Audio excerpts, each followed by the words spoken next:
मेरा नाम कांस्टेबल रवीश कुमार, तैनाती थाना मैनाठेर, मुरादाबाद।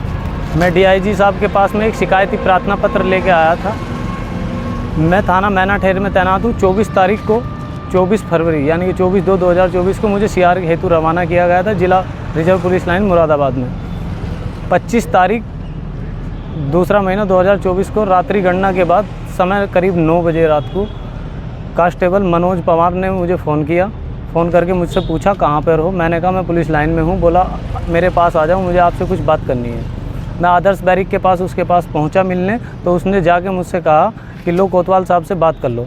मेरी उसने अपने फ़ोन से कोतवाल साहब से बात कराई। कोतवाल साहब ने कहा कि इनके साथ बैठ के गाड़ी में थाने मैनाठेर चला, नहीं तो या तो जेल जाना चाहता है या अपने आप को बचाना चाहता है, तो चुपचाप बैठ के चला। इतनी बात कहती मनोज पवार ने फ़ोन हटा के अपने कान से फ़ोन लगा लिया। मुझे नहीं पता उनकी फिर क्या बात हुई। फ़ोन करते ही मनोज पवार ने सरकारी पिस्टल मेरे कनपट्टे पर लगा के और मुझे गाड़ी में धकेल के गाड़ी में डाल के वो ले गया पुलिस लाइन से, बिना किसी को सूचना दिए, बिना किसी को बताए थाना मैनाठेर ले जाया गया। वहाँ पे जाके मुझे एसएचओ साहब के ऑफिस में पेश किया गया।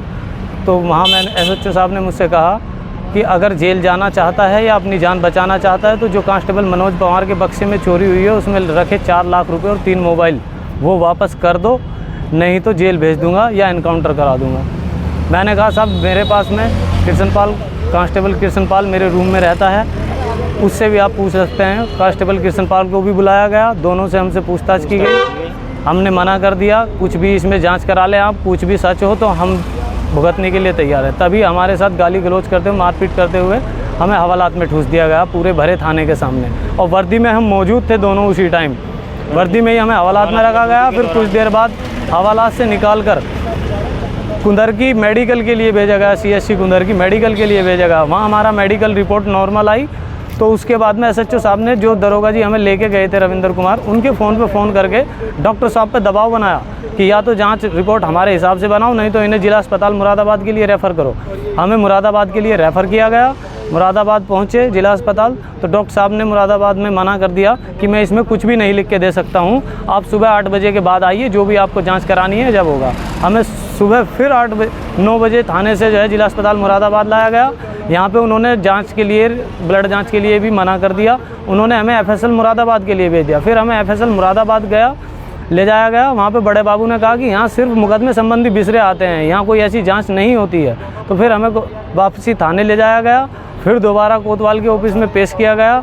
फिर हमसे पूछताछ की गई, हमने मना कर दिया। तो फिर हमसे कहा कि अगर अपनी सलामती चाहते हो तो 4 लाख रुपए और 3 मोबाइल वापस कर देना, नहीं तो अंजाम बुरा होगा। मैं इस चीज़ को लेकर इतना परेशान हूँ, बहुत ज़्यादा परेशान हूँ। मेरी मानसिक स्थिति ख़राब है, मैं कुछ भी कर सकता हूँ। मेरा परिवार भी बहुत मानसिक स्थिति से जूझ रहा है। मेरी मानसिक प्रवृत्ति हिंसक हो रही है। मैं कुछ भी कर सकता हूँ। अगर मेरे साथ कुछ भी होता तो ये लोग इसके जिम्मेदार होंगे। मैं विभाग से चाहता हूँ, अधिकारियों से मैं निवेदन करता हूँ, डीआईजी साहब और सभी डीजीपी साहब, मुख्यमंत्री साहब से भी मैं निवेदन करता हूँ कि विभागीय जांच कराई जाए और विभागीय कार्रवाई की जाए।